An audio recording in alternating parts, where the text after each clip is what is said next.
Hi everyone, we are working on FPT 7 Math HiSet Practice. This is question number 9. I'm calling this part 2 because we got quite a bit of it done earlier. And of course, my computer is wanting me to download something right now. So we got part of this done earlier.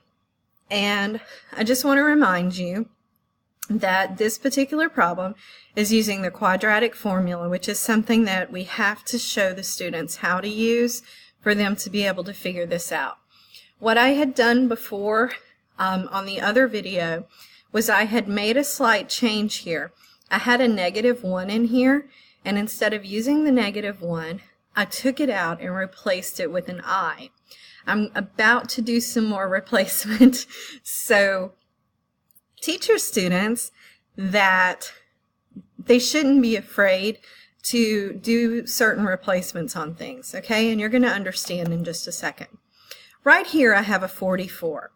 I know that 44 is the same thing as 4 times 11 because I know that. That's something that I've learned.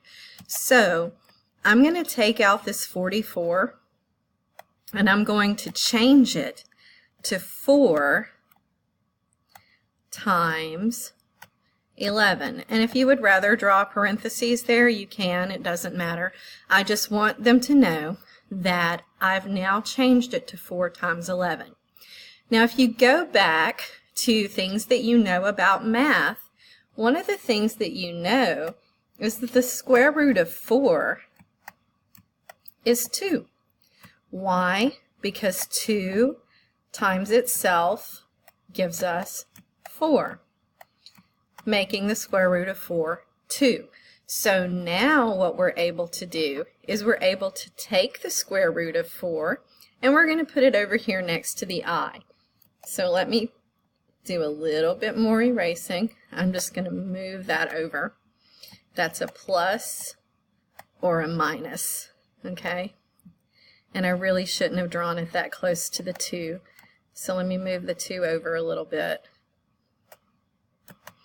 Okay, 2 plus or minus. Now, I'm going to take the 4 out.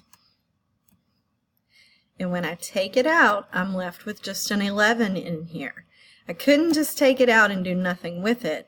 I took it out and made it a 2 because the square root of 4 is 2. So now this is what my problem looks like. Have you got a headache yet? Because I do. Now, is there a square root of 11? Of course there is. There is a square root of every number. However, thankfully, HiSet is not wanting us to solve the square root of 11. That would be something much more complicated than what they want us to do. But they do want us to simplify this. And when you're simplifying this, I want you to take a look at it real quick and see what it looks like. Even though it has this plus or minus, the I, and the square root, it is a fraction, okay? The top part is the numerator. The bottom part is the denominator. It's a fraction. And what do we do with fractions? We simplify them. That's what we do with them. So 2 will go into itself how many times? It'll go into itself 1 time, right? It will go into 6 3 times. 2 will go into itself 1 time. So these 2's are going to change to 1's, and this 6 is going to change to a 3 when we simplify, okay? Now, we're used to not putting a 1 in whenever we are changing things in certain ways, but in this case we're going to have to leave the 1 in.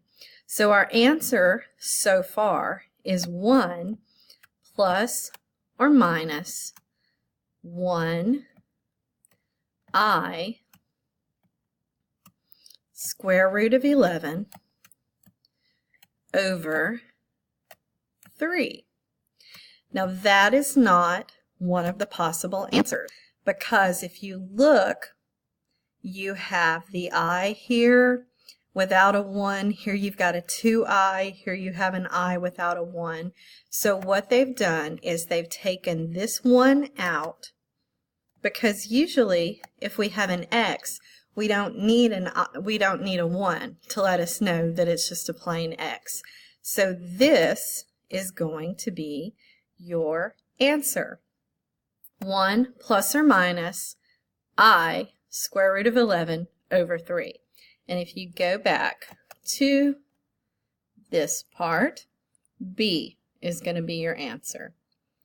Again, quadratic formula. There's no way your students are going to be able to solve this problem without using the quadratic formula. It's going to be absolutely vital to this, because that is the only way we're going to be able to figure it out. Okay? So, next problem, much easier than the one before. The next problem is dealing with area. Let me get everything lined up here correctly for you. Okay, so question number 10 says, an artist has all of her paintings framed with a 3-inch border. She has a painting to be framed that's 1 foot by 1.5 feet. So this part right here is 1 foot by 1.5 feet, okay? And this part here then would be the 3 inches that she's going to have all around it. It says, which of the following measurements represents the perimeter of the painting with the border? Okay, so what they've given to us and what we already know here is that they've given us some things in feet and they've given us some things in inches. And this is something that your students will be able to use the formula sheet for, because the formula sheet tells them that there's 12 inches in a foot. So they're going to have to do a little bit of conversion here, changing things from feet to inches to be able to figure things out. Okay? So keep that in mind whenever they get ready to look at this problem, that the answer is going to require them to change the 1.5 feet and the 1 foot to inches to be able to figure out. Okay? So let's get started on that. We know that, let me get my calculator. Okay. We know that in 1 foot there's 12 inches. So if we take 1.5, which is 1.5 feet, and we multiply it by 12, it gives us 18 inches, okay?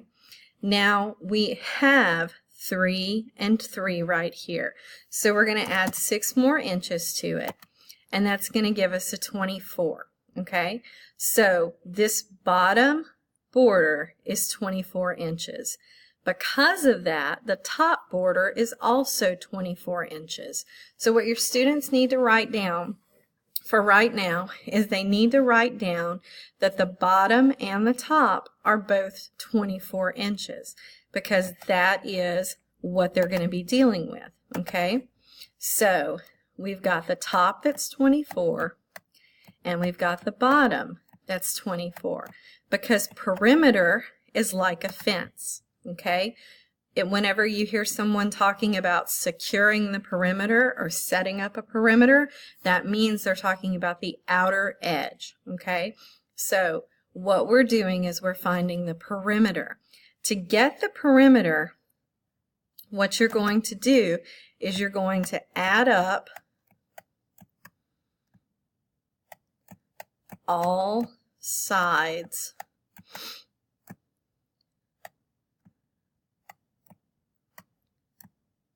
are going to be added, okay?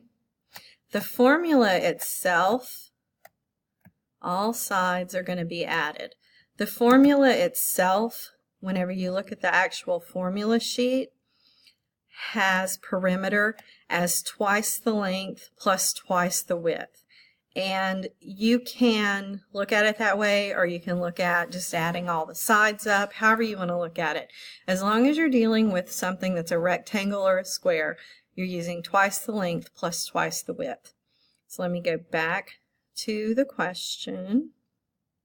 Okay, now we're going to look at this side.